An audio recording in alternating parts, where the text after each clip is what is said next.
So welcome all on our platform collegejunior.com. So today we have Dr. Shiv Pratap Singh Raghav, who is heading as the principal in Mahatma Gandhi College of Law, Gwalior. So thank you sir, thank you so much for your time. Sir मैं आपसे जानना चाहूँगा कि आपका professional career के बारे में आप कुछ बताएं और आप कैसे एजुकेशन इंडस्ट्री से कनेक्टेड है। बेसिकली मैंने सबसे पहले 1994 में LLM किया था MLB कॉलेज ग्वालियर से जी, और मेरा स्पेशलाइजेशन क्रिमिनल और लेबर लॉज में रहा है जी। उसके बाद मैं गवर्नमेंट लॉ कॉलेज मुरैना जी में एज असिस्टेंट प्रोफेसर वर्क करता था जी। उसके बाद गवर्नमेंट MJS कॉलेज भिंड में वर्किंग रही मेरी। ओके और उसके बाद मैं सर्वधर्म लॉ कॉलेज ग्वालियर। ओके। उसके बाद 2018 से मैं Mahatma Gandhi college of law join किया एज प्रिंसिपल, क्योंकि क्या था कि Mahatma Gandhi law college of law research centre establish किया था जीवा यूनिवर्सिटी ग्वालियर में। ओके। और मैं जीवा यूनिवर्सिटी ग्वालियर में रिसर्च गाइड के रूप में मुझे नॉमिनेशन किया गया था जीवा यूनिवर्सिटी ग्वालियर द्वारा जी, लॉ सब्जेक्ट में जी। तो इसलिए मैंने यहाँ पर ज्वाइन की है जी। ओके सर, आप एज ए प्रिंसिपल इस कॉलेज को लीड कर रहे हैं, सो थोड़ा सा लीडरशिप स्टाइल को आप थोड़ा सा अपनी भाषा में बताएंगे कि कैसा।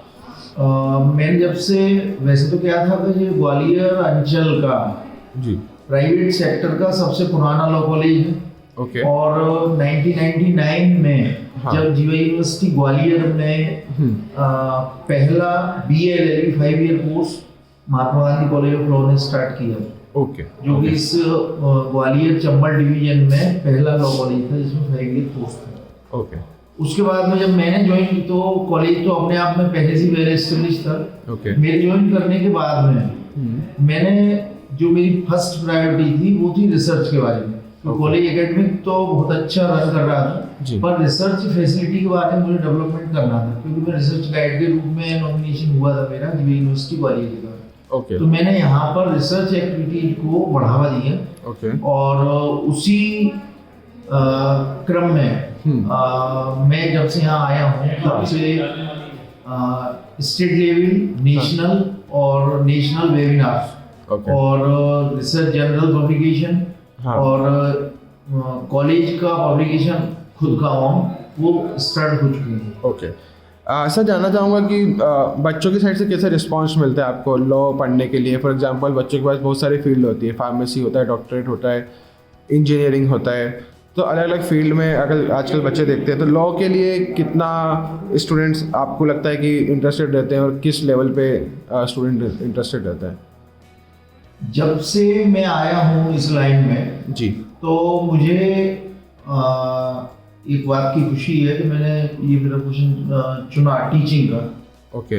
या उसका कारण ये रहा कि जितने भी बच्चे हैं मैक्सिमम जो यूथ है, तो बीच में अभी 2005 के आसपास थोड़ा सा बिलो गया था लॉ का। हाँ। लेकिन जब से नेशनल लॉ कॉलेज एस्टेब्लिश हुए हैं इंडिया और क्लेट का एग्जाम स्टार्ट हुआ है, तब से एकदम इस सेक्टर में बूम आया है। उसका कारण क्या है कि यदि बच्चा जब से पैदा होता है या जब से वो लेडी प्रेग्नेंट होती है, बच्चा अजन्मा बच्चा जिसे कहते हैं, जिसका बॉर्न नहीं हुआ है, उसे तब से ही वो लॉ की सर्किल में आया, विधि की उसमें आया था क्षेत्र में। कारण क्या है कि जैसे सक्सेशन एक्ट वगैरह जो है, हिंदू सक्सेशन एक्ट है, तो अजन्मे बच्चे को भी अधिकार प्रदान हो जाते हैं उसमें जी। तो जो लॉ का फील्ड है इतना ज़्यादा वाइड है कि लॉ करने के बाद में स्टूडेंट को कहीं पर भी जॉब अपॉर्चुनिटी मिल सकती है।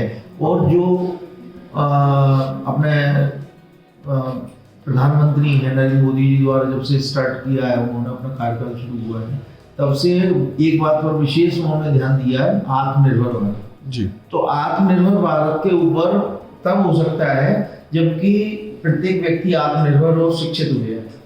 तो जो लॉ का फील्ड है इसमें क्या है कि अपार संभावनाएं और अपार संभावना में यदि कोई भी व्यक्ति या कोई बच्चा इंटर के बाद भी आना चाह रहा है, बेसिक क्वालिफिकेशन के बाद, तो BA 5 ईयर कोर्स कर लेता है और ग्रेजुएशन के बाद LLB कर लेता है, उसके बाद LLM वो PhD वाला भी अपने यहाँ जो रिसर्च सेंटर है जी। इसके बाद में क्या है कि वो लीगल एडवाइजर प्राइवेट सेक्टर में जी, बैंकिंग सेक्टर में जा सकता है जी। इसके अलावा यदि वो गवर्नमेंट जॉब चाह रहा है हाँ। तो जो कि मेरी प्रायोरिटी थी, तो मैं तो यही चाहूंगा बच्चे टीचिंग में जाएं जिससे और ज्यादा लोग शिक्षित हों। जी। इसके अलावा सिविल जज, जुडिशरी एग्जामिनेशन और पुलिस में, आर्मी डिपार्टमेंट, गवर्नमेंट डिपार्टमेंट्स में लीगल एडवाइजर के लिए भी वो एलिजिबल रहते हैं। ओके सर, डिफरेंट आप स्टूडेंट्स आपके कॉलेजेस में आते होंगे, कुछ इकोनॉमी बैकग्राउंड से आते होंगे, कुछ अच्छे बैकग्राउंड से आते होंगे, तो उनके लिए सर क्या आप लोग स्कॉलरशिप टाइप की चीज़ या उनके लिए कुछ ऑफर स्टूडेंट्स के लिए कि जो नहीं पढ़ सकते या कुछ जो पढ़ना चाहते हैं लेकिन बाय फीस स्ट्रक्चर और मे बी सब अफोर्ड नहीं कर सकते, तो उनके लिए आपके लिए क्या स्पेशल रहता है?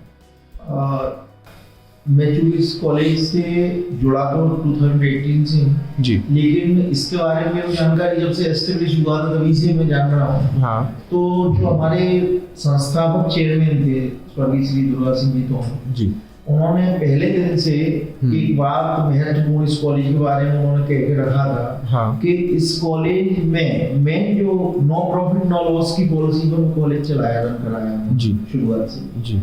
और वर्तमान में स्थिति ये है, तब से ही उनके जो चिरंजीव हैं श्री यशपाल सिंह जी तो जो वर्तमान में जी, चेयरमैन जी। हैं और उनके चिरंजीव डिप्टी चेयरमैन हैं, जी। तो उनकी सबकी एक ही पॉलिसी रही है जो मैनेजिंग और कंडक्टिंग अपने सोसाइटी है सुमित्रा फाउंडेशन जो रन कराते हैं। जी। उनका बेसिक कॉन्सेप्ट अभी भी नहीं बदला, वो नो प्रॉफिट नो लॉस पे चला रहे हैं। Okay. इसके लिए हम क्या है कि गवर्नमेंट तो देती ही है स्कॉलरशिप जी। वीकर सेक्शन को और अदर उसको। इसके बावजूद भी यदि कोई वीकर सेक्शन जो कि गवर्नमेंट प्लानिंग में या उनके योजनाओं में कवर नहीं करता, उसे भी सुमित्रा फाउंडेशन अपनी तरफ से ऐड देती है। ओके सर, कॉलेज की आगे की आपके हिसाब से आने वाले 10 साल की क्या प्रायोरिटी रहेगी? क्या किस चीज़ पे कॉलेज काम करेगा? क्या विजन है कॉलेज का आने वाले 10 साल के लिए?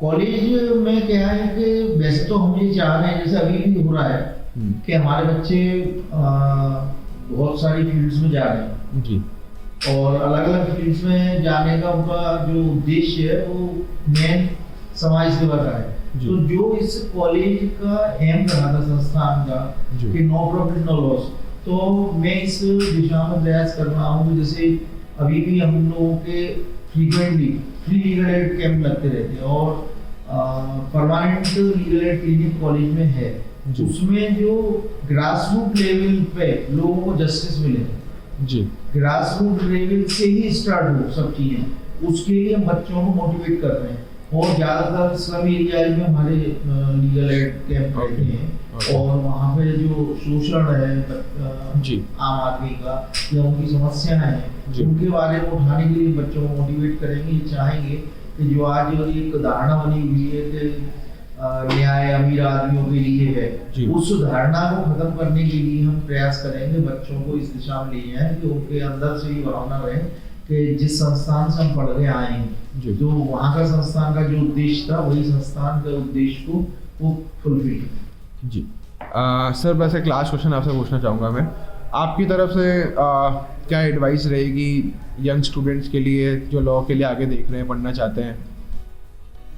क्या है कि आर्ट्स, कॉमर्स, साइंस, इंजीनियरिंग या मेडिकल ये सभी फील्ड अपने आप में वैसे तो बहुत अच्छी हैं, लेकिन जो लॉ का जो फील्ड है, लॉ के फील्ड में सबसे बड़ी विशेषता क्या है कि किसी भी एज से ये अपना व्यवसाय शुरू कर सकते हैं, किसी भी एज में, इसमें एज बाउंडेशन नहीं है जी, 3IDC कोर्स के लिए जी, और वो जब चाहे तब। और दूसरा क्या है कि उन्हें किसी के अधीनस्थ काम नहीं करना, अपने खुद के बॉस खुद हैं जी, और उन्हें फ्रीनेस है, लोगों को जस्टिस दिलवाना है, मानसिक शांति रहेगी और लोगों को न्याय दिलवाने से जो एक संतोष मिलता है वो संतोष रहेगा। और ये फील्ड ऐसी है अब वर्तमान समय में कि जो आम आदमी की आवश्यकता है वो कहीं ना कहीं लॉ से रिलेटेड हो गई हैं, तो उसमें क्या है कि रोजगार की, आत्मनिर्भरता की अपार संभावना है। इसलिए मैं लोगों को कहूँगा कि वो अदर फील्ड में जाने के लिए सोच रहे हैं तो वो एक बार लॉ फील्ड के बारे में आगे जरूर सोचिए। ठीक है sir, thank you so much sir and thank you once again for your time. धन्यवाद।